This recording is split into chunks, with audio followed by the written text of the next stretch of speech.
to? Asan ka ba? Mommy's been texting and calling you since yesterday, pero ba't di ka man lang sumasagot?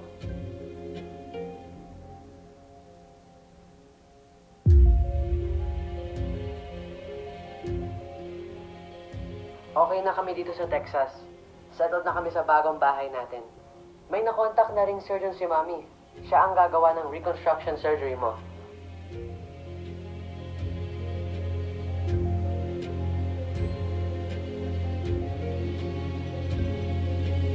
Bisa ko sa papel, tara, dito sila! Sangre, maraming salamat po sa inyong pagdating. Ano pong nangyari kaguluhan dito kanina? Paano niyo pa napunta yung mga kalaban? Ano pong... Mawar ka! Magsilayo kayo!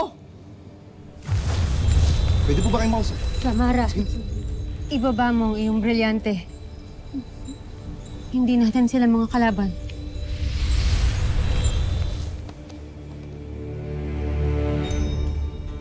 Pasensya na po kayo, pero maaari po ba na mamaya na lang po tayo mag-usap?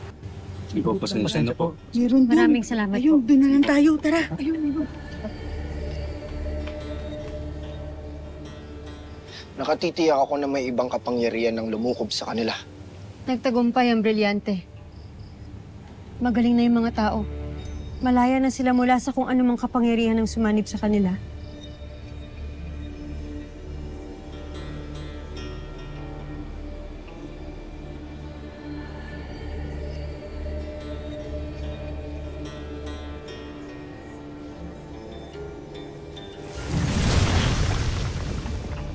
Nawala sila. Those people are so ruthless, ate.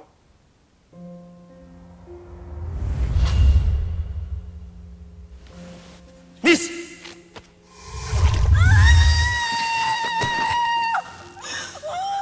Masamang tatay mo. Isa siyang kurap na politiko. Dapat lang sa inyo magdusa. Tara!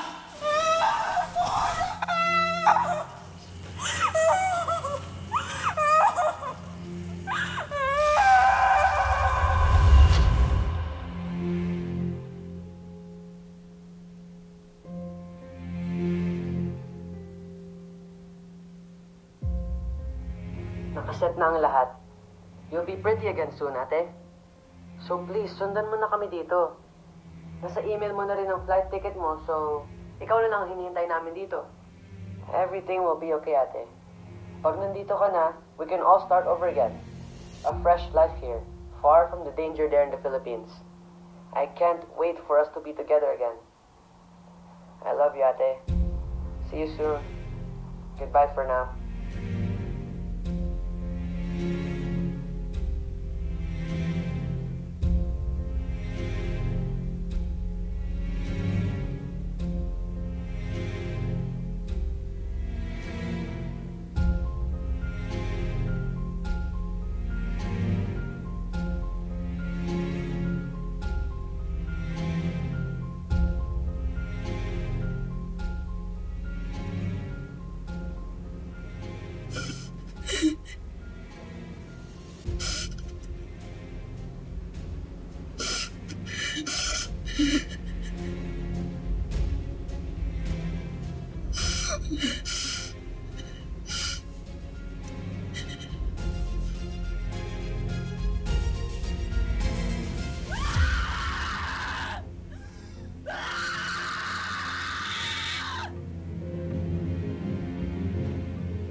Anong nagaganap sa makapangyarihan mong setro? May nagpalaya sa aking mga bagong alagad. May nagtanggal ng aking kapangyarihan sa mga taong aking sinakop.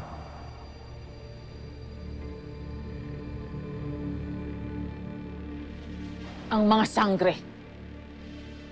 Naniniwala akong silang may kagagawa nito dahil sila lang ang may kapangyarihang tutumbas ng katulad ng sa inyo. Walang nakakatumbas sa aking kapangyarihan.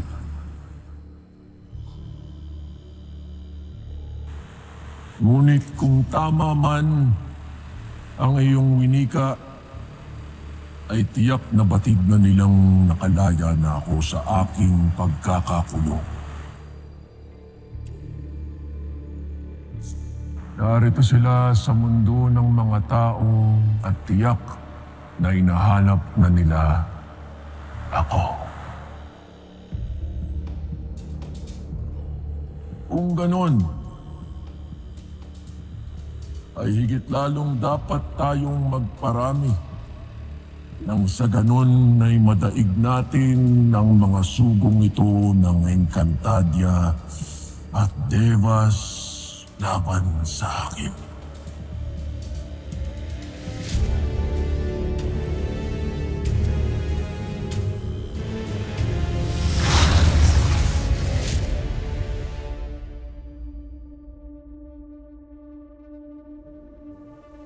Higit na makapangyarihan siya kaysa kay Metena. Kaya ako'y nagagalak na binuhay niya tayo. Lalo pang pagbabayaran sa akin si Metena. Higit lalong lahat ng mga sangring pumaslang sa atin.